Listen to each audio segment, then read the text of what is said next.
guys, transition week. Got a fun little concept for you guys. But first we gotta do some mobility, you know that. So first on our list is a pec stretch. I'm gonna suggest we do it for at least a minute and a half. And then if you guys need or want something else, some other area of your body is more of a priority, we can spend another couple minutes doing that, but we're gonna spend about 3 minutes during the mobility today, okay? So find a wall, do something with yourself. Find a wall that's not gonna move, and let's just get that pec opened up. So you can start in a 90-degree position, elbow, wrist, and shoulder. Press gently into the wall or whatever you're using.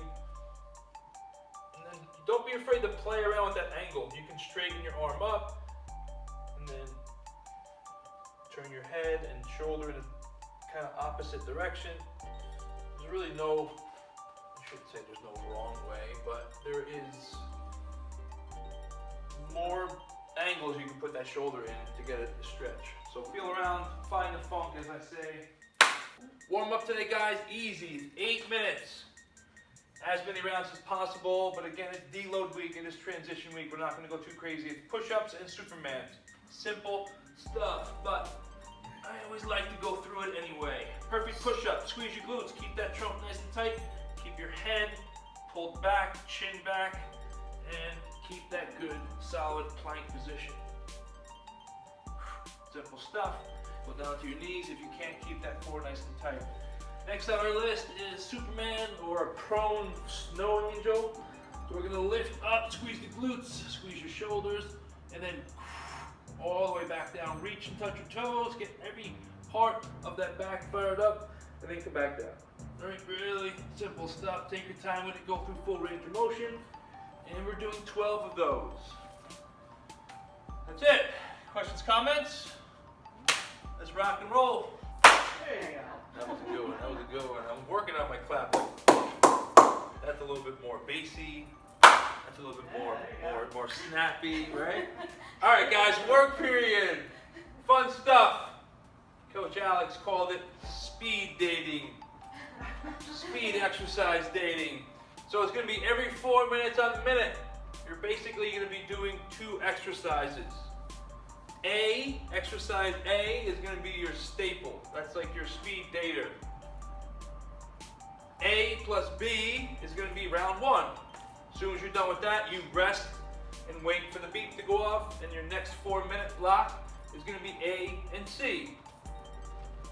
So forth and so on, all the way through exercise E. Make sense?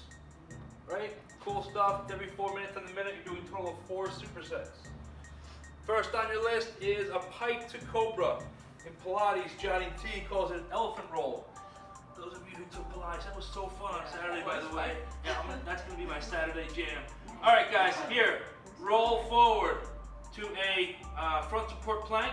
Then think about tippy toes, lifting your hips up all the way back, and then dropping your heels down to the ground. If you can't get your heels to touch, you notice mine aren't really touching, that's fine. I still feel a great stretch in my calves. Now from here, tippy toe. Think about a roll up, hips first, tuck the chin, and then come right back into your cobra, right? Literally go through that kind of roll portion of it and make it a mobility exercise. That's going to be your staple. Next up, alternating crab kicks. So it's great for your shoulders. It's going to help with opening up the shoulders. That's why we did a pec stretch a little while ago. 1, 2, 3. Try to keep your hips up. Nice proud chest. Okay, 25 each of those. If you wanted to change that up, and you're ready for it, an advanced version of that would be starting in a transverse bridge. Right? So you can come underneath here, and then switch, and then come back underneath into that transverse bridge. Does that make sense? Slow motion, transverse bridge, here, boom, touch, back around, into that bear crawl position. If you're ready for it, that would be an advanced. In that case, you're only doing 15 each, okay? Next up, figure 8, swing. So we know a kettlebell swing is using our hips right? Hip hinge, side view, hip hinge, pop the glutes, right? Figure 8, we'll be going into a one-arm swing, and then swinging that kettlebell up to the opposite shoulder. Still using your hips, mostly to drive that weight forward. Hips are back. See how if you don't do it fast, you get stuck, right? So hips are back, pop. I'm just really following that kettlebell up, guiding it to my shoulder with my hand. I'm not trying to swing it outward. So my hips are still going back straight. Don't be shifting, or you want to try to avoid shifting your weight to one side, right? So don't preemptively push that hip thinking about getting that kettlebell through. You're still going, hips are back straight. Where the rotation comes is after those hips are back in their neutral position. If you're not ready for that, that's too much of a challenge, go back to your figure 8s this way. It's still a great exercise, and you can still try to master this before getting to that kettlebell swing. See where it was going. Definitely an advanced exercise, but something you guys can practice and work on. It is transition week, and that's the point. Next up, some form of chest press. I'm just using the floor here because it's easier. Simple stuff, flatten your back, right? Elbows facing your hips. If you want more of an advance, bring those feet up off the ground, keep that lower back flat. You're doing your chest press from here. 30 reps. And last up, exercise E is your front support plank. So if a regular plank is here, hands under my shoulders, that front support plank is what we just did with the cobra to Pike. Tippy toes forward. My shoulders are now past my hands. And that's going to be a 2-minute hold. Can you break it up? Yes. A and E is going to be spicy if you notice. It's going to be a Pike to cobra and then a 2-minute hold on the front support. Try to push your limits.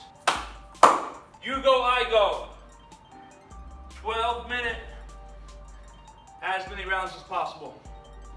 So partner A does 1 round of both exercises, and then partner B does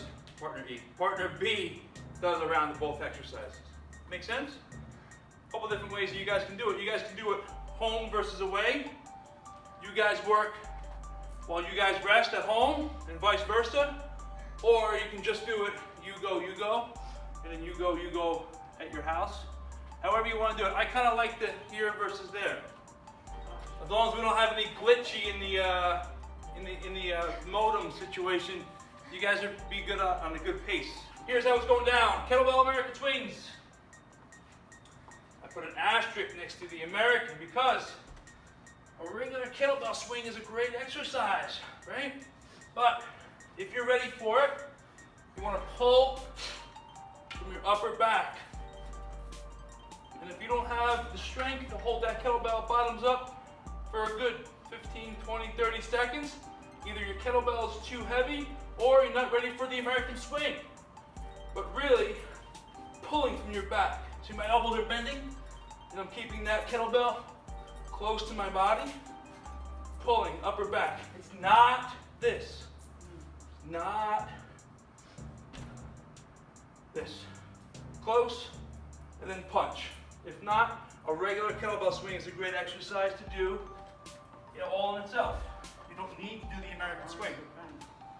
What's up? Yes, yes. Arms are bent. Yes. The further any weight is away from your body, the more it's going to be putting pressure on your joints, right? Here, more pressure on my knee, right? Shoulder, more pressure on my shoulder. But when I keep it close, I can use the muscles that are supposed to be working, putting less stress on my joints, right?